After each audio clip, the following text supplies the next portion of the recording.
jaalawwan kiyya ka islaamaa khutubaan teenya ta'arraan tana mata dureen isiidha addunyaa fi aakhirratti yoo milkaa'uu feetan waa jahanarraa qabadhaa jette. Ta duraa salaat, ta lammadaa qur'aan, ta sadaffaa dhikriidha, ta afuraffaa salaata halkaniiti, ta shanaffaa ilma namaatiif tola ooluudha, jahaffaan gama rabbii deebi'uudha.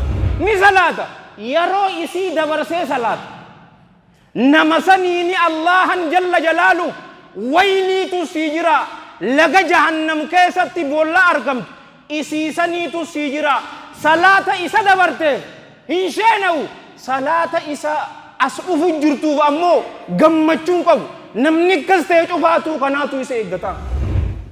Dantaaf ramadaana ta'a dantaaf ramadaanan taane namni mu'minaa qur'aana